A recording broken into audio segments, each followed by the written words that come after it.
Hello friends, welcome to study कर। मैं हूं आपका दोस्त प्रभाकर। आज हम 26 अप्रैल 2023 के मोस्ट इंपोर्टेंट करंट अफेयर्स के क्वेश्चन डिस्कस करेंगे, तो आप इस लेक्चर को बहुत ही ध्यान से लास्ट तक जरूर देखिएगा।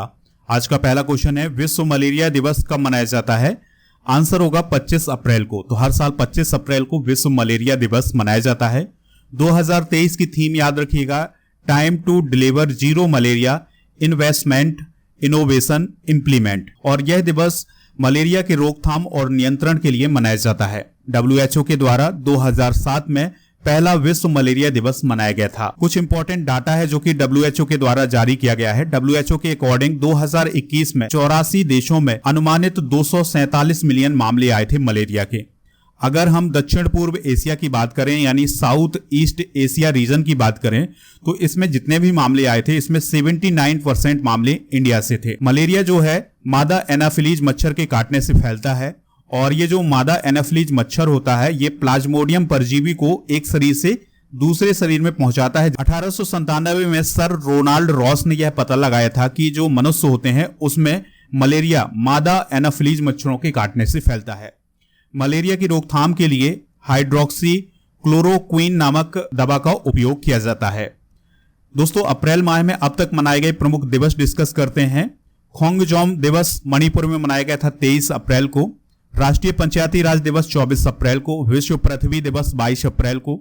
सिविल सेवा दिवस 21 अप्रैल को। चीनी भाषा दिवस 20 अप्रैल को। विश्व लीवर दिवस 19 अप्रैल को। हाथी बचाओ दिवस 16 अप्रैल को। विश्व चगास रोग दिवस 14 अप्रैल को। राष्ट्रीय सुरक्षित मातृत्व दिवस 11 अप्रैल को। विश्व होम्योपैथी दिवस 10 अप्रैल को। विश्व स्वास्थ्य दिवस 7 अप्रैल को। राष्ट्रीय समुद्री दिवस मनाया गया है 5 अप्रैल को। अंतर्राष्ट्रीय खान जागरूकता दिवस 4 अप्रैल को। विश्व ऑटिज्म जागरूकता दिवस 2 अप्रैल को। भारतीय रिजर्व बैंक का स्थापना दिवस 1 अप्रैल को। और ओडिशा दिवस या उत्कल दिवस मनाया गया है 1 अप्रैल को। आप देख रहे हैं 26 अप्रैल 2023 के मोस्ट इंपोर्टेंट करंट अफेयर्स के लेक्चर को, तो आप इसे लास्ट तक देखिएगा। लास्ट में आपसे क्वेश्चन पूछा जाएगा जिसका आंसर आपको कमेंट बॉक्स में देना है। दोस्तों, अगर आपको लेक्चर पसंद आता है तो आप इसे लाइक करें, और चैनल पर अगर आप पहली बार आए हैं तो सब्सक्राइब जरूर कर लें। नेक्स्ट क्वेश्चन है, भारत की पहली वाटर मेट्रो सेवा कहां शुरू हुई है? तो ये वाटर मेट्रो सेवा शुरू हुई है कोच्चि में।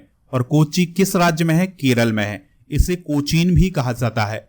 तो पीएम मोदी ने केरल की व्यावसायिक राजधानी कोचीन में भारत की पहली वाटर मेट्रो सेवा का शुभारंभ किया है, और इस वाटर मेट्रो का नाम है मेट्रो लाइट। दोस्तों, इस वाटर मेट्रो का निर्माण किसने किया है? कोचीन शिपयार्ड लिमिटेड ने।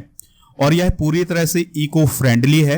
और ये जो वाटर मेट्रो है, ये केरल में 10 आइलैंड और उसके आसपास के पोर्ट को कनेक्ट करने का काम करेगी। इस वाटर मेट्रो में एक बार में 50 यात्री सफर कर सकते हैं। दोस्तों, पीएम मोदी केरल दौरे पर गए थे, उन्होंने बहुत सारे कार्य किए हैं। तो देखते हैं कौन कौन से कार्य किए हैं जो कि हमारे एग्जाम के पॉइंट ऑफ व्यू से इंपॉर्टेंट हैं। तो उन्होंने कोचीन में देश की पहली वाटर मेट्रो का उद्घाटन किया। इसके अलावा तिरुअनंतपुरम स्टेशन से वंदे भारत ट्रेन को हरी झंडी दिखाई है। और यह जो वंदे भारत ट्रेन है, ये तिरुअनंतपुरम से कासरगोड के बीच चलने वाली है। 3200 करोड़ से अधिक की परियोजनाओं का उन्होंने शिलान्यास किया है। इसके अलावा तिरुवनंतपुरम, कोझिकोड, वर्कला, शिवगिरी रेलवे स्टेशनों के पुनर्विकास के सहित विभिन्न रेल परियोजनाओं की भी उन्होंने नींव रखी है। इसके अलावा उन्होंने तिरुवनंतपुरम में देश के पहले डिजिटल साइंस पार्क की आधारशिला भी रखी है। तो ये इंपॉर्टेंट फैक्ट हैं, इन्हें आप नोट कर सकते हैं। तारिक फतेह का निधन हो गया है। वह कौन थे? तो वह एक पत्रकार थे, और उन्होंने अपने पत्रकारिता की शुरुआत पाकिस्तान से की थी। फिर इसके बाद वो दोस्तों सऊदी अरब गए, सऊदी अरब से फिर वो कनाडा गए, और लास्ट में वो इंडिया आए थे। तो तारिक फतेह की बात करें तो 1970 में कराची सन के लिए उन्होंने रिपोर्टिंग शुरू की थी, और पाकिस्तान में पत्रकारिता में उन्होंने अपने करियर शुरुआत किया था।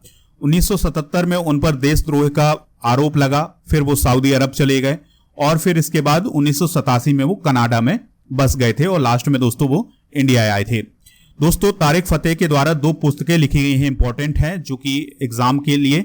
तो चेंजिंग ए मिराज पुस्तक लिखी है, और यहूदी मेरा दुश्मन नहीं है। तो ये 2 पुस्तकें हैं उनकी, तो इनको भी आप नोट कर लीजिएगा। हाल ही में हुए कुछ प्रमुख निधन डिस्कस करते हैं। थिएटर एक्ट्रेस जलवाला वैद का अभी हाल ही में निधन हुआ है। उद्योगपति केशव महिंद्रा का भी निधन हुआ है। झारखंड के शिक्षा मंत्री जगन्नाथ महतो का निधन हुआ है। पूर्व क्रिकेटर सलीम दुरानी का निधन हुआ है। उपन्यासकार और लघु कथाकार सारा थॉमस का भी निधन हुआ है। मशहूर मलयालम एक्टर इनोसेंट का निधन हुआ है। इसके अलावा इंटेल के सह संस्थापक गार्डन मूर का भी निधन हुआ है और निर्देशक प्रदीप सरकार का भी अभी हाल ही में निधन हुआ है। नेक्स्ट क्वेश्चन है, उद्योग और आंतरिक व्यापार संवर्धन विभाग के सचिव कौन बने हैं? राजेश कुमार सिंह। तो ये इंपॉर्टेंट पॉइंट है, इसे आप नोट कर लें। दोस्तों यहां पर अपॉइंटमेंट की बात आई है तो हाल ही में जो नियुक्तियां हुई हैं उनको डिस्कस करते हैं। एसएस दुबे नए लेखा महानियंत्रक बने हैं। राजेश मल्होत्रा पीआईबी के प्रधान महानिदेशक बने हैं। पेप्सी के द्वारा रणवीर सिंह को ब्रांड एम्बेसडर बनाया गया है। शैलेश पाठक फिक्की के महासचिव बने हैं।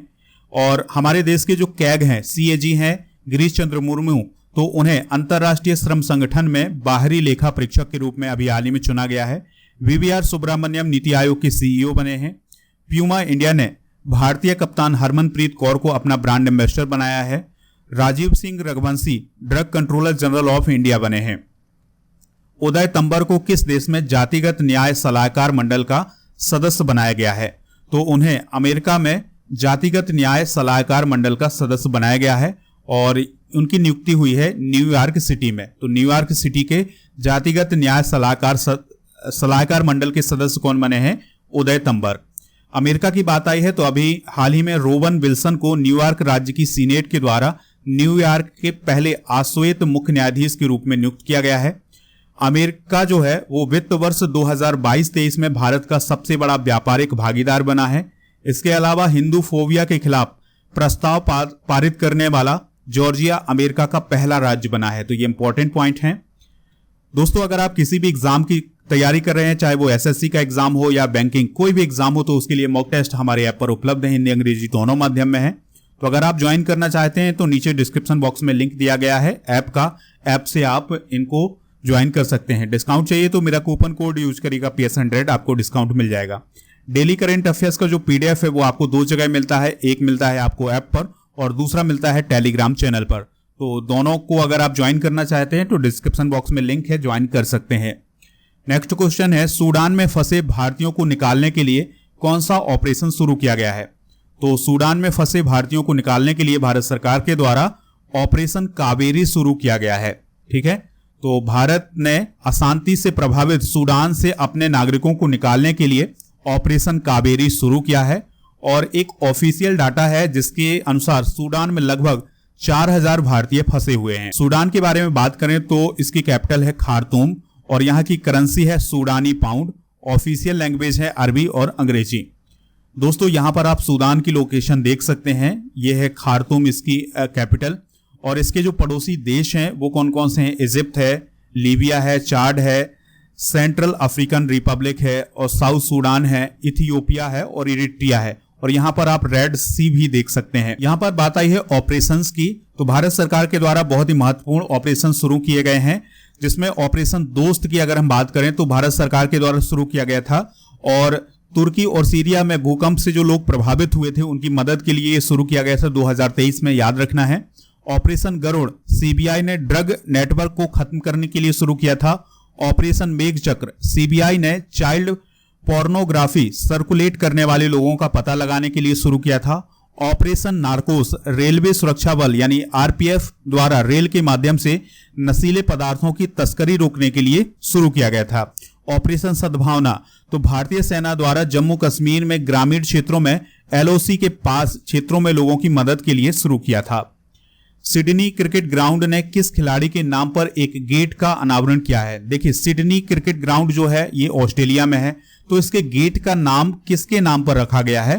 तो सचिन तेंदुलकर के नाम पर रखा गया है।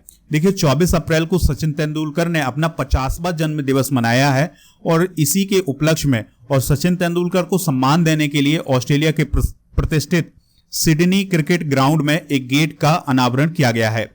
दोस्तों सचिन तेंदुलकर ने सिडनी क्रिकेट ग्राउंड पर 2004 में टेस्ट मैच में 241 रनों की नाबाद पारी खेली थी और इसके साथ ही उन्होंने उस पूरी सीरीज में 785 रन बनाए थे। तो इन्हीं सब बातों को याद करते हुए सिडनी क्रिकेट ग्राउंड में एक गेट का नाम किसके नाम पर रखा गया है? सचिन तेंदुलकर के नाम पर रखा गया है। उनका पूरा नाम था सचिन रमेश तेंदुलकर। जन्म हुआ था उनका 24 अप्रैल 1973 को। और दोस्तों सचिन तेंदुलकर ने टेस्ट में 51 और वनडे में 49 शतक लगाए हैं। तो ये इंपॉर्टेंट डाटा है, इसे आप नोट कर लें। नेक्स्ट क्वेश्चन है, किस राज्य ने one panchayat one playground project की शुरुआत की है?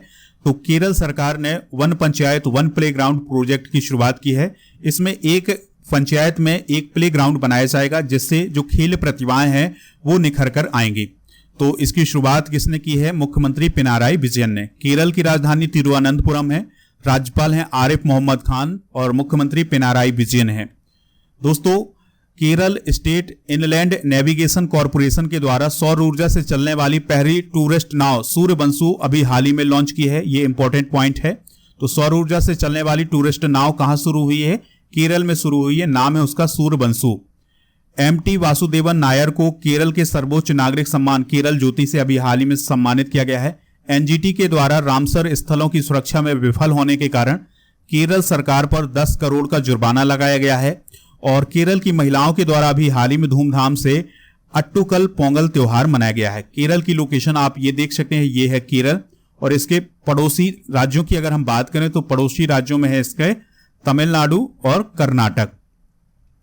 हाल ही में भारत और किस देश ने हवाई सेवा समझौते पर हस्ताक्षर किए हैं? तो अभी हाल ही में भारत और गुआना के बीच में हवाई सेवा समझौते पर हस्ताक्षर किए गए हैं। और ऐसा पहली बार हुआ है कि भारत और गुआना के बीच हवाई सेवा को लेकर के समझौता हुआ है। ये पॉइंट आप याद रखिएगा। अभी तक भारत और गुआना के बीच इस प्रकार का कोई भी एग्रीमेंट नहीं हुआ था। तो यात्रा की सुविधा के लिए यह समझौता हुआ है। गुआना के बारे में बात करें तो यहाँ के प्राइम मिनिस्टर हैं मार्क फिलिप्स और राष्ट्रपति हैं मोहम्मद इरफान अली। ये आप देख सकते हैं, ये हैं मोहम्मद इरफान अली। दोस्तों, इनके बारे में याद रखिएगा, ये भारतीय मूल के हैं। और जो प्रवासी भारतीय दिवस सम्मेलन हुआ था इस साल 2023 में इंदौर मध्य प्रदेश में, तो उसमें मुख्य अतिथि कौन थे? मोहम्मद इरफान अली थे। राजधानी क्या है गुआना की? जॉर्ज टाउन है और करेंसी है गयानीज डॉलर।